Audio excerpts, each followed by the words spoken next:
Hey, folks, welcome back to Chris Wyatt Africa. This is Chris in Central Pennsylvania with another update on South Africa's 2021 municipal elections. What are we talking about this time? Well, this is my latest update regarding the elections. In Cape Town, the mother city in the Western Cape, the economic freedom fighters took a court case to the Western Cape High Court, which you see behind me. What was the argument about? Well, it appears that the city of Cape Town sends out information to political parties with candidates running elections in advance elections, reminding them of the city ordinances and restrictions on where you can place placards and posters and what size it can be and so on and so forth. Ostensibly, one would imagine that, like most municipalities, this is about public safety. You can't have a massive sign blowing in the wind or blocking an intersection where people can't see pedestrians crossing the street or other motorists, and you also can't put it in a place where it presents a safety hazard to others.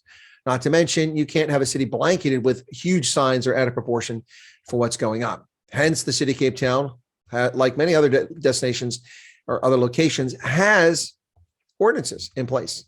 Well, what happened? The city of Cape Town sent this message out to political parties, including the economic freedom fighters. And then the economic freedom fighters went ahead and put up banners that are oversized and in places ostensibly where they're not allowed to be located. So what happens? They ignore the city of Cape Town when the city of Cape Town contacts them and let it stew for a couple weeks until the Cape Town decides to take down the banners. And then they go to court with an emergency injunction or temporary interim interdict in the South African vernacular to stop the city of Cape Town from removing their election signs. And listen to what unfolds here. This is a total abrogation of the rule of law, rewarding lawbreakers for breaking the law on the spurious claim that by making them pay a penalty for their crimes, they'll suffer grievous harm. Wow. The Western Cape High Court grants the EFF an interim interdict, an election banner battle with the city of Cape Town. The Western Cape High Court on Tuesday granted the EFF's urgent application for an interim interdict preventing the city of Cape Town from removing the party's election banners, pending the outcome of a constitutional challenge to the city's bylaws. Now, ahead of the municipal elections, which occur on the 1st of November, less than 2 weeks away, the party had hung various banners on poles and bridges around the city.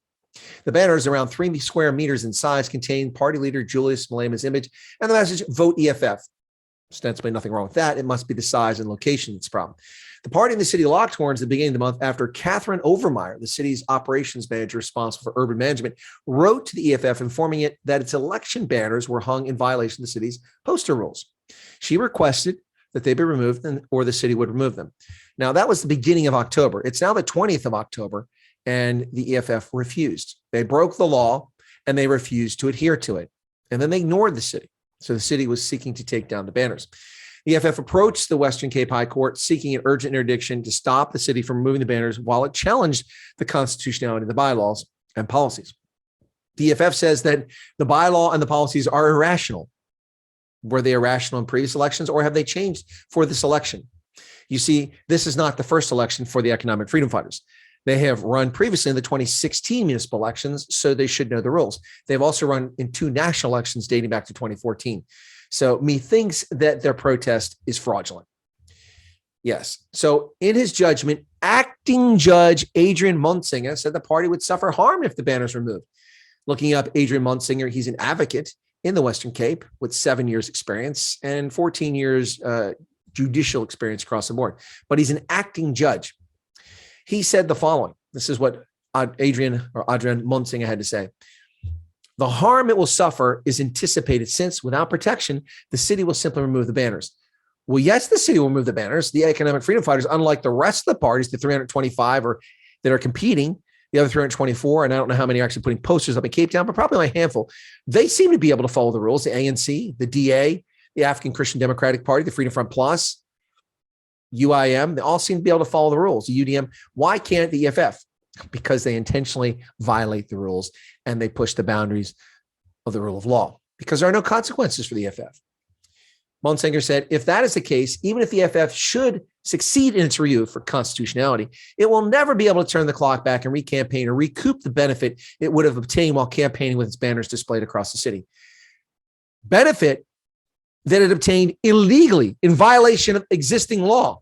The law isn't created for the EFF, it's created for everybody. So you are abrogating the rule of law and preventing the city of Cape Town from taking down banners that are placed illegally by a party that has total disregard for the rule of law. A party that encouraged its own members and exhorted them to attack clicks locations. over 40 were attacked. One with a petrol bomb, Molotov cocktail.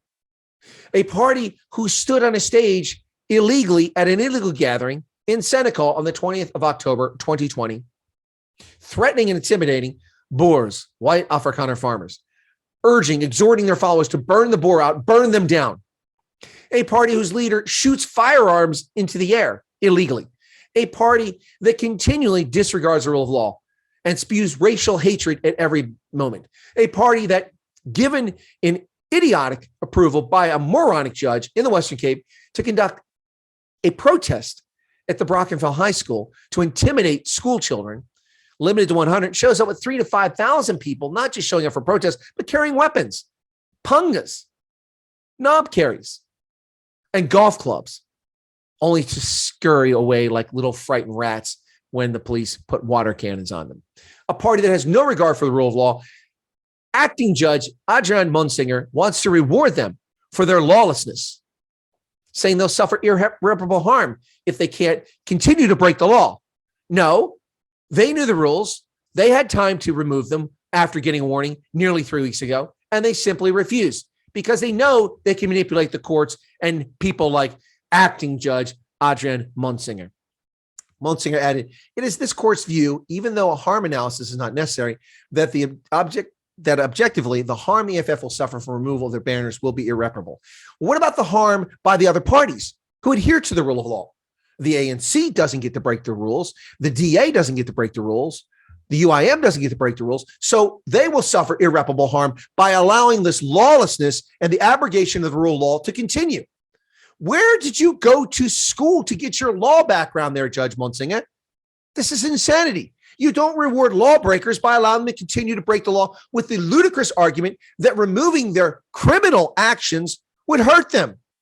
It should hurt them. They broke the law. Not only should their banners be removed, they should be fined severely for breaking the rules that were known to them. Once again, not a new party like Action SA or the UIM who could make a legitimate argument. Well, we didn't know better. We just became a party a couple months ago. The EFF is nearly a decade old. Nearly a decade old. They've previously participated in municipal elections 2016. No excuse. He said the election is an exceptional event happening only once every 5 years. Well, indeed it is, Judge Montzinger. And the EFF has known since 2016 how to follow the rules across the country. Why is it that they chose to break the rules in Cape Town? Have the rules been amended or changed recently? If so, how is it that the other parties who were informed of this managed to comply, but the EFF didn't? Kind of reminds us of when the Independent Electoral Commission announced donors to political parties, and the EFF reported nobody donated any money to them because they claimed all the donations were below the threshold. We know that's horse manure. The banners are not permanent and must be taken down 7 days after the election. Considering the impact of the pandemic and the severe restrictions on political parties to campaign in public in large crowds, it makes sense that more flexibility should be at play and no contact methods of campaigning should be promoted. Allowing a political party to put up banners clearly falls within that no contact method. Sure. And they're allowed to put up banners. You're disingenuous and dishonest, Acting Judge Adrian Montzinger. The EFF is not being denied the opportunity to put posters up. This is a lie. This is fraudulent. This is a complete abrogation of the rule of law. Now you're probably saying, Chris, what are you so upset about? It's just posters. Don't get excited. Folks, we go from this to fascist forcing people to carry mobile phones around with tracking devices on them. We go from this to people abrogating our civil liberties, which is what we've seen in South Africa, in Canada, in the UK, in Australia, in New Zealand, in the USA, in many states. When the rule of law is broken, honest people must stand up, be forthright, and have the courage to point out the hypocrisy. This is hypocrisy on full display. The economic freedom fighters are never held to the rule of law. They can do things that harm people, that lead to the deaths of people with no consequences whatsoever. Allowing them to flagrantly violate the rule of law in the mother city to their personal benefit, not anyone else's benefit, is simply wrong, Acting Judge Adrian Montzinger. Enough.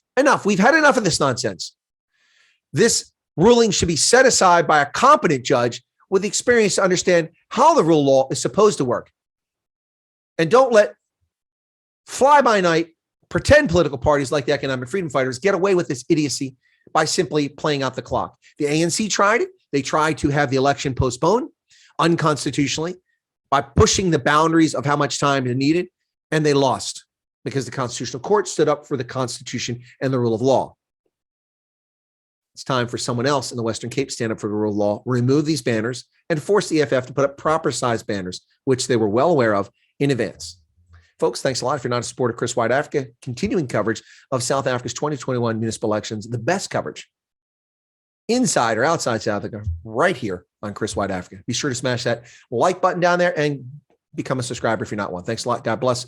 Take care. And if you're one of South Africa's 26 million registered voters, please make sure you fulfill your moral and civic duty by voting on the 1st of November and fulfill the future of South Africa by not voting for the economic freedom fighters or the African National Congress.